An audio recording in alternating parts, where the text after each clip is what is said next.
act, I do 1 hour and just 0 laughs. I mean, nothing. And I'm not doing new jokes. I'm doing the greatest hits. I told Coffee with Milk story 3 times.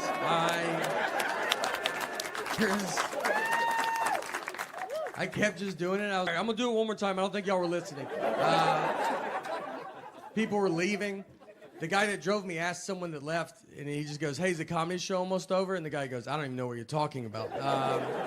There's a guy giving a speech up there right now, so maybe after that.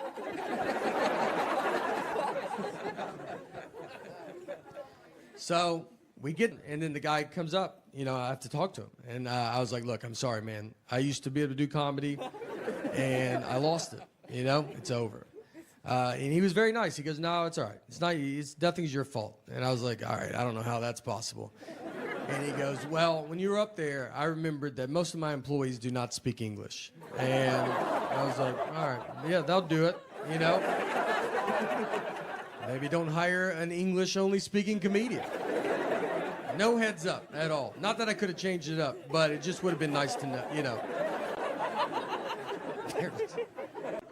So I was born in 1979, and the reason I say that, because if you are my age or just right around my age, very like maybe 78 to 80, you might realize, or maybe you don't know, I've never been called a millennial or Generation X. I've never even really heard any of those terms growing up. And now you hear them all the time. So I looked it up to try to see, I was like, what am I? And I'm technically nothing. I'm on a cusp. I'm a generation gap.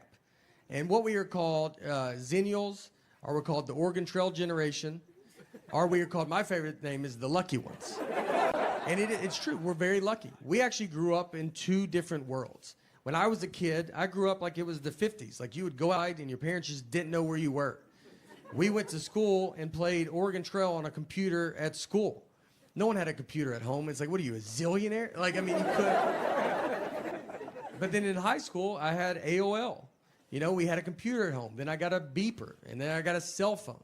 I didn't have social media until I was 26 with MySpace. You know, I mean, social media, like, whatever I did in high school is a rumor. It can't ruin my life.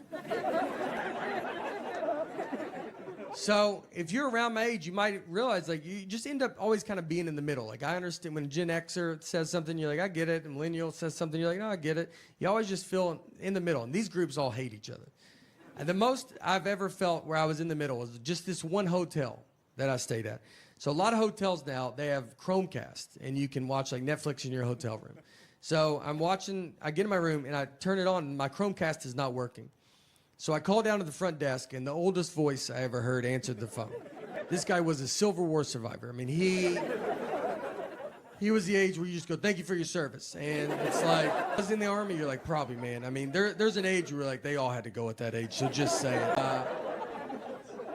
So I tell him, I go, hey, my Chromecast is not working. And I could have just made up a word. I mean, he's never heard of that. I could have said, bop broke. I mean,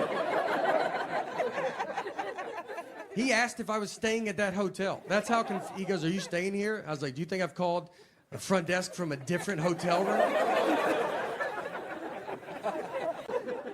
So he goes, look, I don't know what this is, but there's a younger guy here. Send him up. He'll be able to help you. And I was like, great.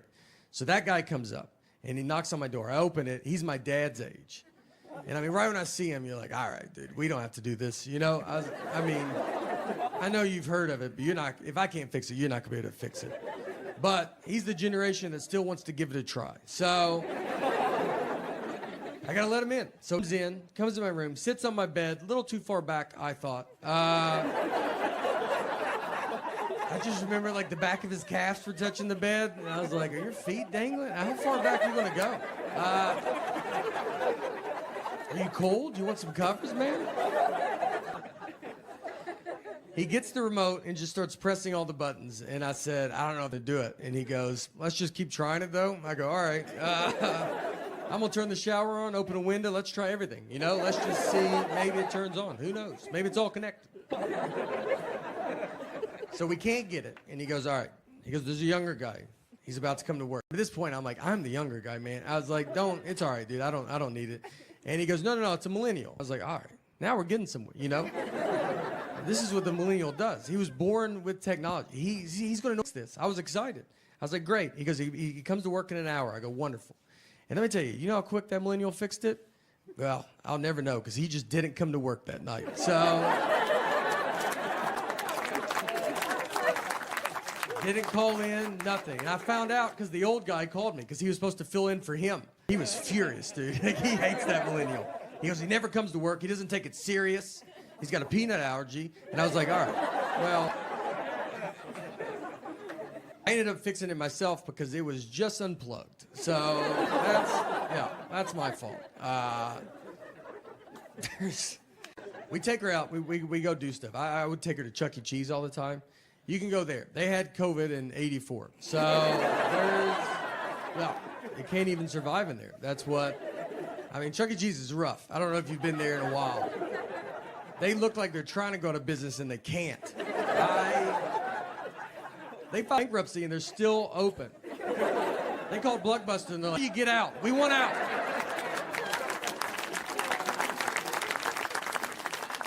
They're updating nothing. That Chuck can is just robotic. I mean, the drummer doesn't even turn on. It just sits like that the whole time. They sell booze to parents now. They just give them buckets of Bud Light. They're drunk in a booth at 9 a.m. And someone drives those kids home. I don't see a bunch of Ubers and Lyfts showing up. There was a Chuck E. Cheese that got caught. If people didn't eat all their pizza, they would just put it back out on the buffet. And that would shut down any normal business. And with Chuck E. Cheese, they have thrived. I mean, when I read the story, I was like, I thought that's what they were doing. I thought we agreed that that's fine. I didn't even know what the article was about. I have a daughter, and my daughter's name is Harper. So a lot of people ask, they're like, oh, did you name her after Harper Lee, the author of To Kill a Mockingbird? And, you know, I've never thought about an author a day in my life. So that never me. I mean, my middle name's Lee, and just never crossed my mind. I love having a kid. I love when kids cry. It's just innocent. I love how innocent it is. They cry over a tag in their shirt. And I mean, they're all just, they don't like, it feels weird. And then, I mean, if you walk, like, is your house on fire? Like, I've never seen someone cry this much. It's over nothing. She's on her iPad a lot. You know, that's the hard part. You got to get these kids off. Or you don't want technology all the time. She just sits there, iPad. She wants to be a YouTuber, which as a comedian makes me furious. She watches all these kid YouTube videos, and now she makes her own videos. It's just her sitting there going, hey guys, what's going on? Click the links below, subscribe, leave a comment. None of this is anywhere but my phone. I got 90 hours of this, not on YouTube. Me and him are the only subscribers. Just watches kids playing with toys, too. Like, that's what's crazy. It's not like a show. I'd be fine if she watched a show. She watches just a kid that's like, hey, you don't have this toy? I do. You want to see me open it? It's got 5 billion views. It looks like we buy her nothing. Like, we just show her, if you want to watch a kid have fun, but you're never going to have fun in this house. I had jet lag there. I did not mind it because I woke up early. I woke up at 5:45 a.m., and I don't ever wake up that early. So I was like first in line at the breakfast buffet. Here's what I will tell you. When you get up at 5:45 a.m., noon is pretty far away.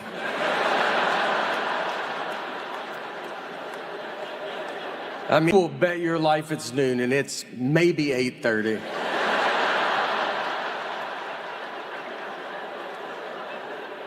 By 6 p.m., it's like, how are people out? Why won't the sun go down?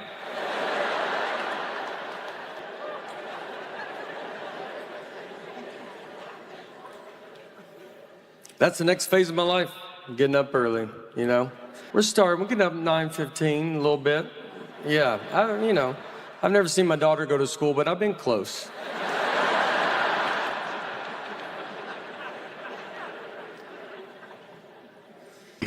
Thank you, everybody. That was exciting, you know. It felt good. All right.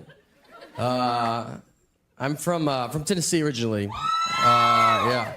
So that's something. And I lived in New York though for 8 years. I'm on board with New York. I like it. I like the driving. It's like great. It's very intense. Everybody just honks at everybody nonstop, and that's how it should be everywhere. You know, like growing up in the South, no one honks their horn ever. People just sit at lights, and they're just like, if you want to go, I totally understand. I'm probably not going to go when I get up there, so yeah, let's just wait it out, right? Shouldn't we just wait it out? I'm married. Been married for 7 years. We have a 10-month-old daughter now. So yeah.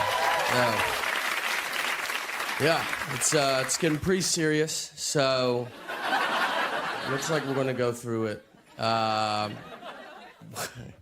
We were living in New York when my daughter was to be born, but she was not born in New York. She was born in Tennessee. We flew home and had her there. I did not want her to be born in New York. Like, I don't need her growing up thinking she's better than me. So. Yeah. Told her, you start where we start, all right? It's a wild experience having a kid. I'm sure a lot of you guys know. I remember on the way to the hospital, like I told my wife, I was like, look, I don't want to see anything, all right? It's going to be, like, gross.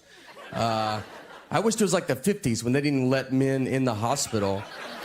But it's not. Now doctors are just like, why don't you deliver the baby? Like, why don't you do most of it? They just pull the baby out, and they're like, here, cut the umbilical cord. But, like, I didn't take a class. They just act like I'm the guy that cuts umbilical cords at the hospital. I almost cut the wrong part, and then the guy's like, that's not right. I was like, oh, so maybe, you should jump in. You did go to doctor's school for this. Why am I doing minor surgery right now? Then they just hand you your baby, and then they're like, all right, we'll see ya. And that's when you're like, well, I could use your help actually now. Like, I don't know how to do this. The first question I asked, I should have probably kept her, because I was like, how much do you feed it? I bet it's a lot. It sounded like I was buying a hamster at a pet store. The biggest message they tell you at the hospital, number one, they're like really big on like, all right, whatever you do, let's just try not to shake this baby. That's literally like the number one goal. And they tell it to you, they're like, obviously you're gonna wanna shake the baby, but yeah, I mean, it would be so awesome if you just did not shake this baby. And then they showed me a video of a guy that was like, here's what I do instead of shaking my baby.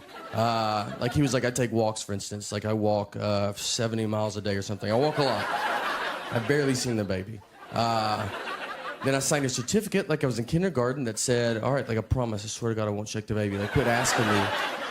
I've never heard the word shake so much in my entire life. That's all we talked about. The first night we got her home, she was like crying for like 6 hours. You're just like confused, we're delirious, and I was like sitting there and I was like, wait, are we supposed to shake this baby? Is this when we do it? This seems like when you should do it. We didn't shake her, so it's all right. You guys don't have to call somebody. We have rocked her aggressively, but there's a pretty big difference. And she is 10 months old. We had to go to a 9-month-old checkup, and she had to get a shot. It's very nerve-wracking when a baby gets a shot because they don't know what's going on. Like she's just looking, at us, being like, this day's going unbelievable. Like I don't even see what could go wrong. And then you're like looking at her like it's about to all go wrong. No idea. So she gets the shot, so we go to grab her, like, for her to start crying, but she doesn't cry. Like, she's fine. And, like, the doctor was, like, surprised. Like, my wife is, like, happy, but she's, like, emotional. She's like, maybe this is a sign. Like, she's going to be a strong girl, maybe, like, a powerful woman. And I was like, yeah, possibly. We should also make sure she's not going to, she might be a psycho. Like, who doesn't cry when they get a shot? Who's just fine with that? I would cry if I got a shot, and she's already comfortable with pain at 9 months old. All I know, in 20 years, I'm either going to be telling her, look, we love you, and we're happy you've accomplished all of your dreams. Or I'm going to be on the news going, we love you, but you need to turn yourself in right now. Right now.